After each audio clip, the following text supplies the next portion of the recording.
For money, I ended up in the bed of Damian Remington, a major figure in the capital circle. For over 1,000 nights, he always found new ways to wear me out. Later, his old flame from his youth returned from abroad, and I secretly left while pregnant. I thought we'd never cross paths again. 5 years later, the kindergarten teacher called to tell me my daughter was missing. I searched for a long time and finally found a large figure and a small one at my doorstep. My daughter, sucking on a lollipop, asked indistinctly, "Mommy, this handsome uncle says he's my daddy, but didn't you say my daddy was dead?" That night, the man pinned me down, asking again and again, "Tell me who exactly is dead." I was wrong. "It's me, I'm the one who's dying." One staring at the test results in my hand, I couldn't snap out of it for a long time. I asked the doctor, "Am I really pregnant?" "Yes, for 2 months." 2 months. It must have happened that time in the car. It rained that day, I didn't have an umbrella, and a male colleague from work kindly drove me home. Just as I was getting out of the car, I ran into Damian Remington returning from a business trip. He was usually serious and unsmiling, already radiating a cold, keep-away aura. That night, his expression was even darker, utterly terrifying. He forcefully pulled me into his car and kissed me hard right in front of my colleague. "Vivian Hayes, I'm not dead yet, and you're already eager to find your next keeper. What, wasn't I enough for you?" My face flushed red, and I quickly covered his mouth. "Stop it." But he stared at my rain-soaked blouse, his gaze growing deeper, more intense. That night, he wore me out until midnight. When I got out of the car, my legs were like jelly. In the end, he carried me upstairs. For these past 3 years, I've always known my place. The position of Mrs. Remington was never going to be mine. I never aspired to it. But I never expected that, despite being so careful, I'd still slip up. Just as I walked out of the hospital, I got a call from Damian Remington. "Where have you been?" I lied instinctively. "Out shopping, buying you a birthday present." He chuckled lightly on the other end of the line. "Another tie? Vivian Hayes, can't you be a little more creative?" I took a deep breath and asked him, "Then, what kind of gift do you want?" After hanging up, I looked at the lingerie photos he sent and gasped. So revealing? If I wore that, I wouldn't survive the night. In the end, I didn't buy the gift he expected. Since he didn't like ties, I chose a belt. It was his money anyway. When I got home, he wasn't back yet. Today was his birthday. Usually, he spent it with his childhood friends. Figuring he'd probably be back late again, I ate dinner alone, took a shower, and planned to go to bed early. After washing up, just as I stepped out of the bathroom, someone wrapped their arms tightly around me from behind. My body stiffened, but recognizing the familiar scent, I relaxed. Damian buried his face in my neck, his warm breath sending shivers down my spine. Strange, why was he back so early today? As if sensing my distraction, he suddenly bit me hard. Hiss. Is he part dog? But I dared not voice my anger. I just whispered, "That hurts. Hurt or not, endure it." As he spoke, he scooped me up and quickly tossed me onto the bed. Over the past 3 years, he'd hardly ever been gentle in bed. Tonight was no different. My nightgown was torn open. Just as I was losing myself in the moment, I heard him ask, "Where's my birthday present?" I pointed to the nightstand. After opening it, Damian saw the belt inside and chuckled softly. He raised an eyebrow. "What, planning to tie me up with this?" Looking at his stern face, I instinctively shook my head. How would I dare? What position did I hold? Just a secret lover, hidden from the light. Good that you know. With that, Damian picked up the belt and deftly tied my hands together. The rough leather chafed uncomfortably. Even more shameful was my current state.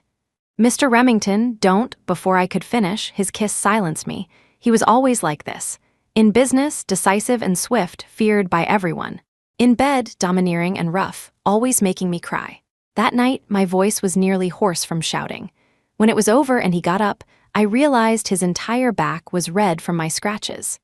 After showering, Damian pulled me into his arms and quickly fell asleep. But I lay awake all night. My first encounter with Damian Remington was 3 years ago.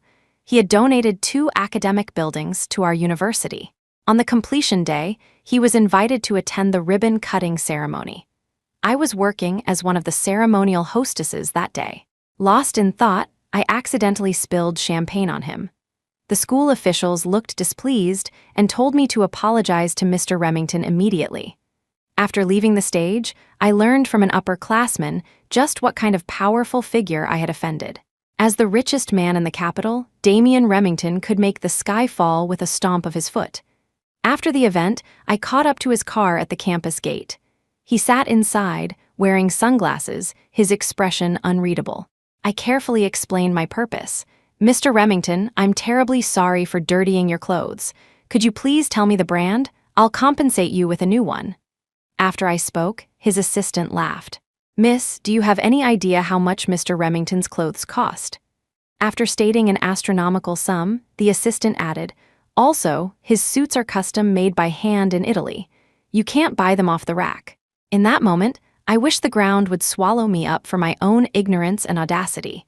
In my extreme embarrassment, I saw Damian take off the jacket and say coolly, "Since it's dirty, just throw it away."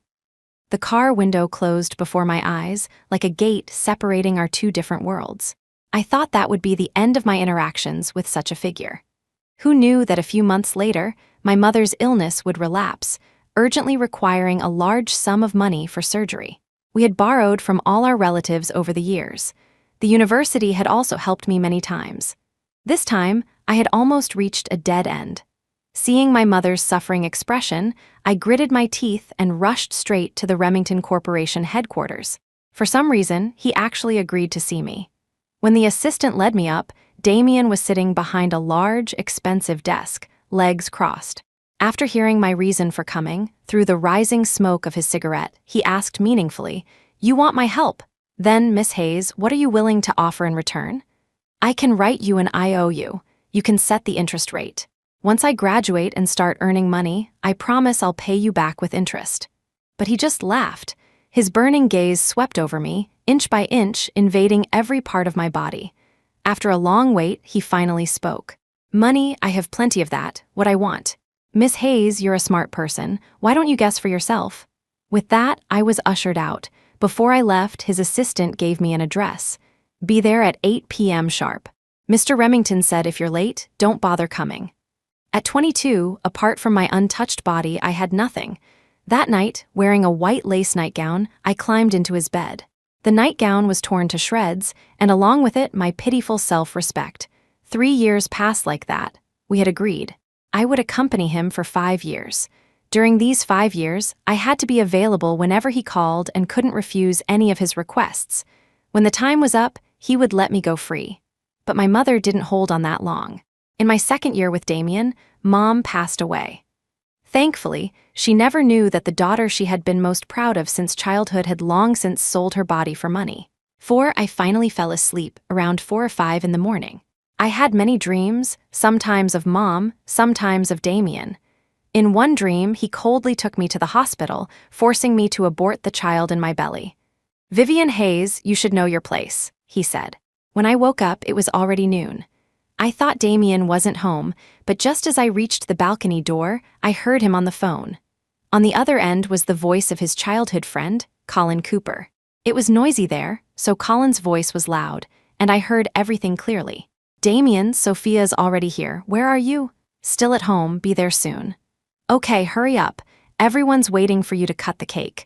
By the way, have you dealt with your little canary? Don't let Sophia see her, or there'll be trouble." "Don't worry, I know what to do." After hanging up, Damian went downstairs, presumably preparing to meet Sophia Beaumont. I quietly washed up, then went downstairs to eat. Surprisingly, he hadn't left yet. Damian was leaning against the sofa, smoking, seemingly lost in thought. After a moment's consideration, I walked over and helped him tie his tie. We were very close, our breaths mingling, his eyes fixed on me the entire time. Before leaving, he said softly, "Don't go out today. Wait for me to come back. I have something to tell you." Okay. What else could it be? Probably telling me to get lost. After all, his beloved had returned. 2 hours later, Sophia Beaumont updated her social media account. She posted pictures of the cake and a photo of herself with Damian. The caption read, "Back again, everything's just like it used to be." Over the past 3 years, I had heard many things about Sophia Beaumont. They said she and Damian grew up together, that she was the old flame he had loved for years. This very villa we were in had a large room specially reserved for Sophia. And the reason Damian had donated to our university was because it was Sophia's alma mater.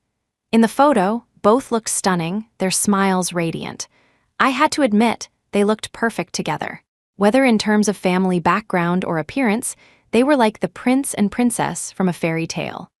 As for me, I was just a substitute after Sophia went abroad, responsible for satisfying Damian's physical needs. That night, I waited on the living room sofa until the early morning hours, but Damian didn't come back. The next day, news of him and Sophia entering and leaving a hotel became a trending topic. Watching it, I suddenly felt a wave of nausea and rushed to the bathroom to retch. After washing my face, I looked at my pale reflection in the mirror. Suddenly, I made up my mind. I had to leave. Otherwise, I would become a shameful other woman, and my child would never be able to hold their head high. Over the past 3 years, I had thought about leaving countless times, but I never expected the day would come so suddenly. I packed my things quickly. Apart from my documents and some personal belongings, I took nothing else. Damian had been generous with me over the 3 years, and I had saved up a lot of money. Enough for me and the child to live on for the rest of our lives. I told Agnes Gable I wanted to visit my mother's grave and that she didn't need to make dinner for me tonight. The driver offered to take me, but I refused. The taxi sped along the road, first passing the Remington Corporation headquarters, then my alma mater. While waiting at a traffic light near the campus gate, I saw Damian's Maybach in the distance. Almost instinctively, I looked inside the car. In that fleeting moment, I saw Sophia Beaumont leaning intimately against Damian's shoulder. At that instant, my heart ached. I had been hesitating, wondering if I should say goodbye to Damian. After all, he had helped me a lot when Mom was sick. But in that moment, I suddenly felt it was unnecessary. Sophia was back. Leaving quietly was better for me, and for Damian. Before takeoff, I suddenly received a call from Damian. For the past 3 years, I had always answered his calls immediately. But today, I let the phone ring incessantly. Then, I turned it off and removed the SIM card. I knew Damian's temperament, he had his pride, he wouldn't call a second time. Perfect. It gave me enough time to escape. As the plane took off, countless lights sped past below me until they were no longer visible. Goodbye, capital city. Goodbye, Damian Remington. A few months later, I gave birth to a girl. I named her Annie, hoping she would live a life of peace, smoothness, and longevity. Annie was sensible from a young age. In the first month after birth, I got mastitis and had to wean her early. She was obedient, neither crying nor fussing. When she was 2, she had a high fever for several days. When I cried secretly at night, she wiped away my tears and said softly, "Mommy, don't cry, don't cry." Many times, I felt secretly fortunate that I had chosen to keep her back then. Since Mom left, I hadn't felt this happy in a long time. The days of raising a child, though busy, passed quickly. In the blink of an eye, Annie was 3.5. After much thought, I decided to bring her back home. Western food was really hard to get used to, and living abroad always left me feeling like I didn't belong. Though I worried about running into Damian Remington. What if he discovered Annie's existence and wanted to fight me for custody? But then I thought, he must have married Sophia Beaumont by now, right? Perhaps they even had children of their own. As for me, a fleeting passerby, he must have forgotten me long ago. Besides, the capital was so big. The places they frequented were places I would never set foot in. We probably wouldn't meet. And so, I brought Annie back to the long-departed capital city. I bought a pre-owned apartment in a good school district. The previous owner's decor was cozy, ready to move in. I also rented a space for a flower shop near our complex. This way, I could take care of Annie and have something of my own to do. It was the weekend, and I received a last-minute order. The customer chose the most expensive bouquet in the shop and asked for immediate delivery. After waiting a long time, no delivery person accepted the order. Having no choice, I had to deliver it myself. The address was in the city's most exclusive residential area, quite far from my shop. After finally arriving, I rang the doorbell for a long time, but no one answered. I was about to call when the door opened. Damian Remington appeared unexpectedly before me. 4 years had passed. He had lost some weight but looked more mature and stern. "Who are you looking for?" He stood with his hands in his pockets, a look of impatience on his face. "Hello, the flowers you ordered." I quickly handed him the gift box. Thankfully, it was windy today, and I was wearing a mask. Compared to when we were together, when I wore meticulous makeup daily, today I was barefaced. He probably wouldn't recognize me. Sure enough, he glanced at me briefly, took the box expressionlessly, and then closed the door. I breathed a sigh of relief and turned to leave. Suddenly, he called out to stop me. "Wait a minute." 7. I froze on the spot. I wanted to run, but I was afraid he'd notice something was wrong. I didn't dare turn around, lest he recognize me, seeing me motionless. He walked up behind me, step by step like death approaching. "It's over." Just as I was wondering how to respond, someone came out and called him. "Damian, where are my flowers?" "At the door." "What are you doing out there?" "Hurry up, it's time to cut the cake." After the woman spoke, I heard a child inside shouting loudly, "Daddy, come quick, I want cake." After they went inside, after a little while, I peeked through the backyard fence and saw the scene in the main hall. It looked like a birthday party with many people inside. In the crowd, I saw Sophia Beaumont. Elegantly made up, she held a piece of cake and handed it to Damian. Beside her stood a little boy, about 2 or 3 years old. The boy's features looked very similar to Damian's, so they did get married and had a child. I smiled faintly and turned to leave. After being nervous for a few days, I realized my worries were unnecessary. Damian Remington didn't appear before me. Neither did anyone from the Remington family. He probably didn't recognize me that day. That was good. We were people from different worlds anyway. One day, orders at the shop suddenly surged. After dropping Annie off, I was busy from early morning. By 4 or 5 in the afternoon, I still wasn't finished. Having no choice, I had to call the teacher. "Miss Parker, could I trouble you to bring Annie to my shop? I can't get away right now." Annie's kindergarten teacher lived in the same residential complex as us. She had helped me out several times before when something urgent came up. But surprisingly, she asked doubtfully over the phone, "Wasn't Annie picked up by her father?" Father. A strong sense of unease instantly rose within me. Could it be Damian? I rushed to the kindergarten. When we met, Miss Parker told me that a man had come to pick up Annie in the afternoon, claiming to be my husband, Annie's father. She was going to call me to confirm, but she couldn't get through to my phone. Not only did the man look remarkably similar to Annie, but he also produced a marriage certificate. And so, Annie was taken away. Watching the surveillance video, it was indeed Damian. I immediately reported it to the police. Just as the police were trying to contact the Remington Corporation, I received a photo. In the picture, Annie was sitting at the entrance of our building, eating a lollipop. Along with it came a text message. "Vivian Hayes, come home." 8. I hurried back to the complex. At the entrance of the apartment building, a dozen men in black suits stood in a row.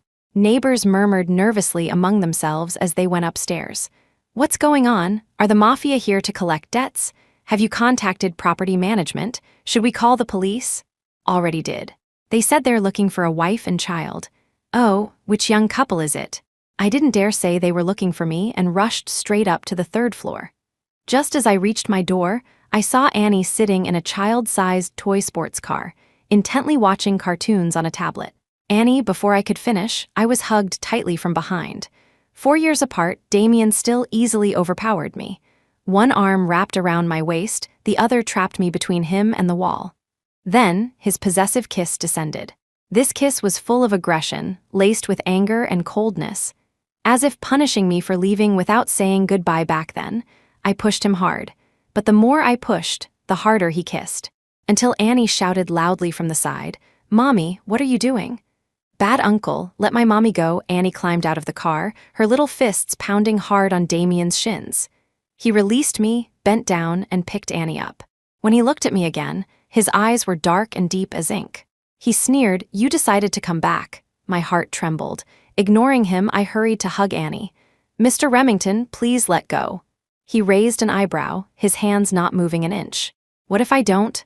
Then I'll call the police." Coincidentally, I had kept the police officer's contact information today. Damian chuckled as if he'd heard a funny joke. "Fine, go ahead, report it."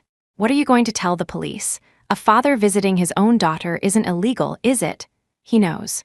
My face turned pale and I quickly retorted, "Nonsense, she's not your daughter." "Oh, really? Should I show you the paternity test right now?" "It's over." He came prepared. Right, with his power and influence, investigating Annie's parentage would be incredibly easy.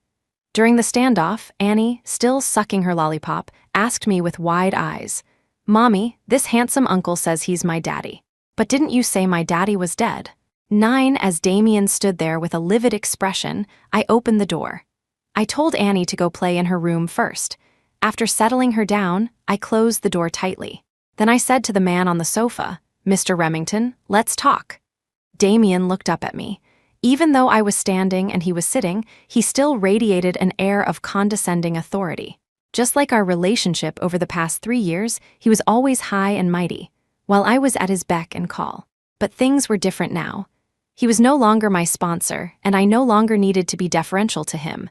So, I said directly, "Annie is my daughter. I won't give her up to you.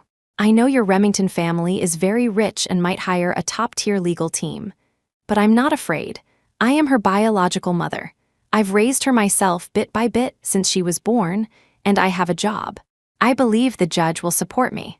I said it all in one breath, then looked at him calmly, waiting for his reaction. To my surprise, he started laughing. "Finished? You prepared this speech in advance, didn't you?" He was right. After running into him unexpectedly that day, I had drafted this in my head countless times. I would definitely not give up fighting for Annie's custody, however. Damian's next words stunned me. "I'm not here to fight you for Annie. Then what did you come here for? To find you. And then, drag you back, continue our previous contract. Allow me to remind you, the term of our agreement was 5 years, but you only fulfilled 3 years. There are still 2 years left, isn't it time to pay up?"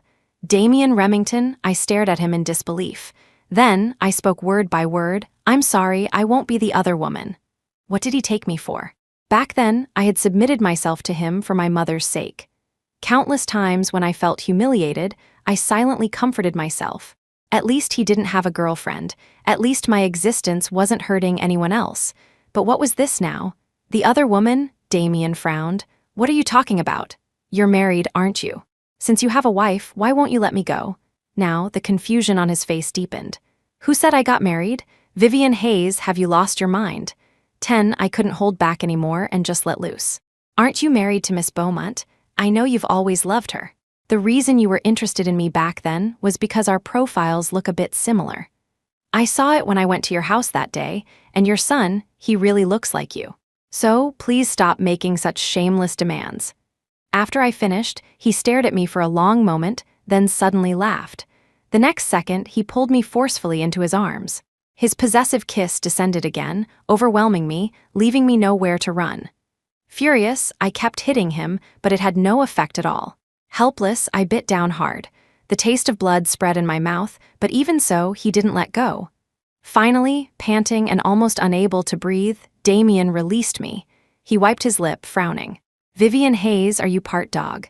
You're the dog, your whole family are dogs otherwise, why would he be like a stubborn leech, impossible to shake off? Gotten bold, daring to curse at me now."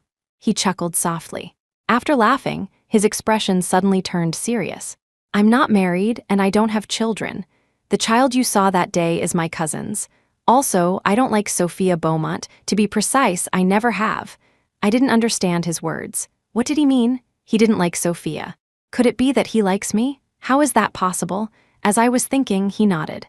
"Yes, I like you. Ever since that day I attended the award ceremony at your university, it was love at first sight. You don't want me fighting you for Annie's custody, right? So you have another option, marry me, become Mrs. Remington. I'll give you 3 days. After 3 days, I'll come for your answer." 11. After Damian left, I sat on the sofa, lost in thought for a long time. Only when Annie opened her door and said she was hungry did I quickly go make her food. It was already late, so I just cooked 2 bowls of wontons for us. As we were eating, Annie asked me, "Mommy, is Uncle Damian really my daddy?" I never thought I'd be asked this question when she was 5. After thinking for a long time, I asked her, "Do you like Uncle Damian?" "He's okay, I guess. Uncle Damian is quite handsome, just a bit fierce. I still prefer Uncle Walter." The Uncle Walter she mentioned was Walter Mason, a middle school history teacher. We met once when his cat got lost, and I found it. Since then, Walter Mason often frequented my flower shop. Although he hadn't said it explicitly, I knew he was pursuing me. I had a pretty good impression of him. No strong feelings of love, but I liked him well enough. After all, a man who likes animals and flowers probably isn't a bad person. But now, Damian's marriage proposal made me anxious again. After thinking about it all night, the next morning, just as I opened the shop, Damian appeared at the door again. "Why are you here? Didn't you say you'd give me 3 days? Afraid you'd run off again." Saying this, he took Annie from my arms without asking and tried to take my hand. I quickly pulled away, keeping my distance. The kindergarten was only 2 kilometers from home. Usually, I'd either take Annie on my electric scooter or we'd walk. Downstairs, as I wheeled out the scooter, Damian frowned. "You use this to take my daughter?" I was speechless. "Is there a problem?" "It's so cold." "Don't let her catch cold. Get in the car." Glancing at his flashy Lamborghini, I refused without even thinking. "No, thank you. Your car is too cramped, there's no room. Mr. Remington, please leave." He laughed coldly out of anger. "Vivian Hayes, how did I never realize before how sharp-tongued you are?" I retorted coldly. "Before, you were my sponsor. Are you still?" After I said that, he got even angrier. Just as he grabbed my arm, trying to force me into the car, someone stopped him. "Vivian, need help." It was Walter Mason. He was wearing sportswear, looking like he'd just finished a morning run. "Mr. Mason, good morning." "Morning." Beside us, Annie also greeted him sweetly. "Hi, Uncle Walter." "Uncle Walter, when are you taking Annie to see the dinosaur fossils?" "Good girl, Annie. We'll go when you have a school holiday." Walter Mason patted Annie's head, then looked towards Damian beside the car. "Vivian, and this is—" "Oh, he's an old friend." After I spoke, Damian's face darkened. He spoke word by word, his tone so cold it could freeze water. "Vivian Hayes, say that again. What is our relationship?" 12 After I reiterated that we were just friends, Damian stormed off. But that afternoon, he showed up again at Annie's kindergarten gate. I ignored him, so he drove behind us, watching us go upstairs. That night, his car never left. In the middle of the night, I got up to close the window and saw him leaning against the car, smoking silently. Our gazes met midair, then quickly broke apart. For 3 days straight, he kept a close watch on me, never leaving for a moment. On the evening of the 3rd day, he stopped me, his gaze burning. "Have you decided? Will you marry me?" Looking at his stern features, I realized belatedly that somewhere along the line, I was no longer afraid of him. After pausing for a moment, under his expectant gaze, I shook my head. "No, Damian. I don't want to marry you." "Why?" "Because our relationship was never equal. 8 years ago, for a large sum of money, I sold myself to you. Whatever you told me to do, I had to do.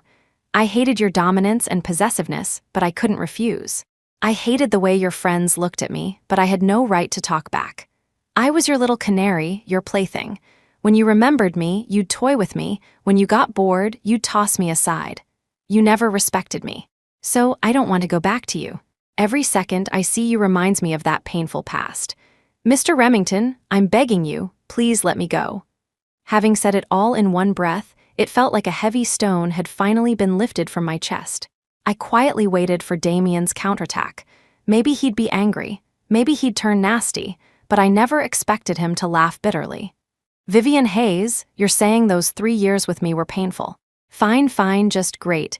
I must be fucking crazy to have fallen in love with a heartless, ungrateful woman like you.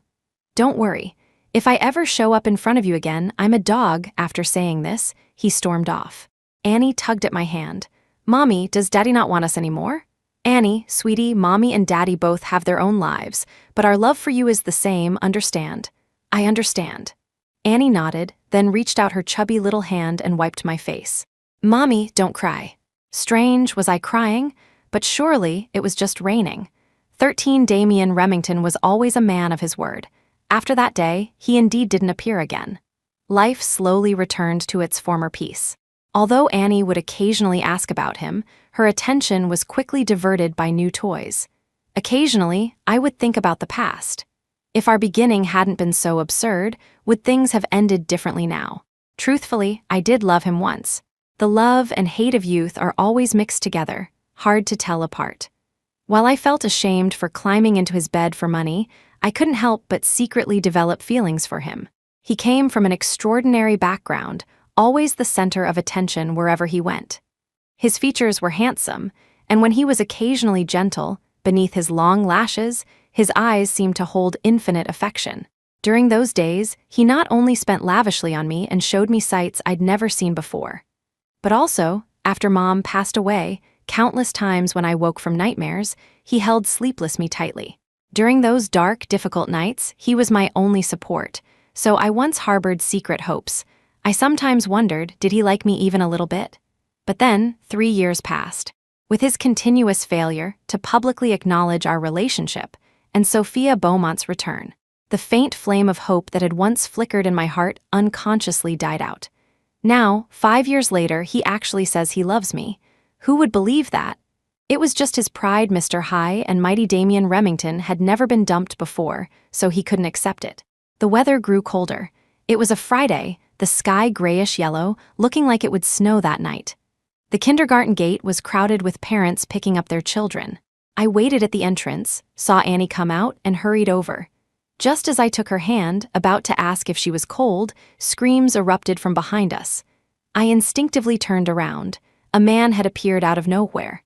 Holding a kitchen knife, he was slashing wildly like a madman in the crowd. Several children had already fallen in pools of blood. Parents cried and tried to rush forward but were forced back by his knife. In the blink of an eye, he rushed towards Annie and me. In that instant, my mind went blank. I wanted to run, but my feet felt rooted to the spot, refusing to obey. Seeing the knife about to fall, I instinctively hugged Annie tightly and shut my eyes. The pain I expected didn't come. The next second, I heard a familiar muffled groan. Opening my eyes, I saw Damian, whom I hadn't seen in a while, had appeared from somewhere. He held Annie and me, saying with a smile, "Don't be afraid, it's okay." "Damian, you." Before he finished speaking, he collapsed. Only then did I realize his back was covered in blood. Just moments before, in the critical instant, he had rushed behind me and taken the blow for me. After the brief chaos, the madman was finally subdued by the crowd. Annie was terrified stiff. She burst out crying with a wah, her cries heart-wrenching. "Mommy, is Daddy going to die?" Unconsciously, tears were streaming down my face.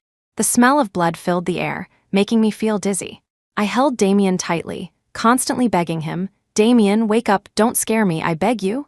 14 outside the ICU, it was crowded with anxious family members. The attacker had been caught. Awaiting him was the severe punishment of the law. But he only had one life to give, and today there were 6 dead and 5 injured. 11 families were plunged into grief. They surely wouldn't be able to celebrate the new year well. I chose a less crowded corner, and finally managed to lull Annie to sleep. Just as I was about to check on Damian, someone took the seat beside me. It was Sophia Beaumont. We had never met, but we had long known of each other. Looking at me, she sighed. "It really is you. Only you could make him disregard everything, even his own life." I stared at her blankly. "What are you saying? Did you know, Miss Hayes, I've always envied you. Since childhood, I knew I was destined to marry Damian. So I always chased after him and didn't allow other women near him. But he never liked me. Not only that, he found me annoying. Later, my heart was broken, and I left the country in a fit of pique. During those years abroad, I kept waiting for him to give in and beg me to come back. But instead, I heard news that he had you by his side. So, disregarding my pride and self-respect, I rushed back in panic. That night, I thought he was there to welcome me back. But he told me he wouldn't marry me because he had fallen in love with someone else. I cried and made a scene, even threatened suicide. He was afraid of a fallout between our families, so he agreed to stay with me for a few days until I came to my senses. I thought he would eventually change his mind. It was just a matter of time. But the next day, when he heard you had run off, his face changed completely. Later, Mr. Remington SR beat him countless times because of you. He searched the whole world for you, practically wanting to turn the world upside down. I tried throwing myself at him, but he wouldn't even look at me. Gradually, I couldn't wait any longer, so I married his cousin. I always wanted to see if he was really that devoted, willing to be celibate for life because of you. That's Damian Remington we're talking about. Since he was young, what kind of woman couldn't he have? And you, your family is so poor. Besides a pretty face, what else is good about you? I don't understand. I really don't understand. Yeah, I don't understand either. So, I have to wait for him to wake up and ask him clearly myself. 15 Damian was badly injured. I waited at the hospital all night, but he still hadn't woken up. The next day, Annie developed a slight fever and kept talking deliriously. The doctor said the flu season was severe, and hospitals were prone to cross-infection, advising me to take the child home as soon as possible. Helpless, I had no choice but to go back first. 3 days later, I had just woken up when I saw a message sent late at night by Damian's assistant, saying he was awake. I quickly got dressed, preparing to hurry to the hospital. But when I opened the door, I found Damian sitting on the floor outside, pale-faced. I had no idea how long he had been waiting. I got a huge shock. "What are you doing here?" "I'll take you back to the hospital." "I don't want to go back. Vivian Hayes, go ahead, laugh at me. I'm a dog, woof woof woof. I broke my word, I appeared before you again." I sighed and helped him inside. Just as he lay down on the sofa, Annie climbed up next to him. Her big eyes were filled with confusion. "Daddy, why did you say you were a doggy? Isn't being a person good?" Damian's silence was deafening. Standing nearby, I almost burst from holding back laughter. "Annie, sweetie, go play by yourself, okay? Daddy has something to say to Mommy. When we're done, Daddy will take you to get KFC. "Okay," the little girl nodded, and seeing I didn't object, happily took my phone to her room to watch cartoons. I poured a glass of water and handed it to Damian. "You're so badly hurt, what are you doing running over here?" "Afraid my wife would run away." "Who's your wife? Who do you think?" Saying this, he gently took my hand and asked pitifully, "Are you still angry?" I shook my head. "I was never angry at you. Then, why didn't you want to marry me?" "I thought you asked me to marry you because you couldn't stand being dumped by me. I thought. You were lying when you said you loved me." Halfway through my sentence, he kissed me again. This time, I didn't refuse. After a long moment, he gently released me. Our foreheads touched, eyes meeting. He asked me, "What else did you think?" "Nothing. Damian, I love you." I finally said it. It feels so good. Hearing this, he was overjoyed and looked at me in disbelief. "Really? You're not just saying that because I saved you out of gratitude, are you? Really?" Saying this, I wrapped my arms around his neck and continued the kiss from before. I don't know how long Damian's love will last. I don't know how many obstacles we'll face in the future. But at least in this moment, I want to try. Life is short, seize the day. In the past 5 years, I dreamed of Damian countless times. Some say, if someone appears in your dreams, you should go see them when you wake up. Now my beautiful dream has finally come true. Damian? Well then, let's face the rest of our lives together. Extra, Damian's perspective. The first time I saw Vivian Hayes, it was an ordinary day. She was wearing a gaudy dress, but her face had skin like porcelain. That day, she accidentally spilled wine on me. After being scolded by the principal, her face flushed red. She looked like she wanted to cry but held it back. In that moment I thought, I wonder what she'd look like if she really cried. But it was just a passing thought, just a woman. What kind of woman couldn't I, Damian Remington, have? Normally, I would have forgotten about her. But who knew, before long, she actually came asking for my help. Since the little white rabbit delivered herself to my door, escaping again wouldn't be up to her. Just as I thought. Vivian Hayes was beautiful when she cried. Of course, even more beautiful at other times. Every time I watched her cry and beg for mercy, I felt a fire burning inside me, making me hot all over. I signed an agreement with her, bought her for 5 years. But after just a few months, I became greedy. I wanted to tie her down, for life, not letting her go anywhere. But what kind of family is the Remington family? My parents would never accept her. Compared to my feelings, they cared more about the family's interests. So I could only plan step by step. On one hand, keeping her hidden, not letting her interact with my circle. On the other, slowly taking control of Remington Corp. Bit by bit. That day was my birthday. After becoming an adult, I always spent my birthdays with Colin and the gang. But that night, I couldn't wait to go home to hold her. The next day, I originally planned to make things clear with Sophia and then propose to Vivian. But I never expected Sophia would threaten suicide. No choice, I had to watch her at the hotel. Of course, nothing happened that night. Besides me, my assistant was also there. I asked Sophia what she really wanted. Except for marriage, I would try to satisfy her other requests. She said she wanted to visit the university again. So I accompanied her to Capital University. At the school gate, I thought of Vivian again. What was she doing right now? I didn't go back last night, would she be worried? But who knew, after just one night, that damn woman ran off. I was furious at first, decided that when she came back, I would punish her severely. Later, I started to get scared, afraid she would never come back. After that, like a madman, I searched frantically all over the world for her. Sophia wouldn't give up on me, came looking for me late at night several times. My parents and relatives also introduced me to many women, plenty with better figures than Vivian, more beautiful.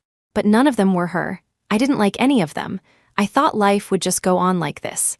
Just a woman, would I, Damian Remington, die without her? But then she just had to reappear. Did she think I wouldn't recognize her just because she wore a mask?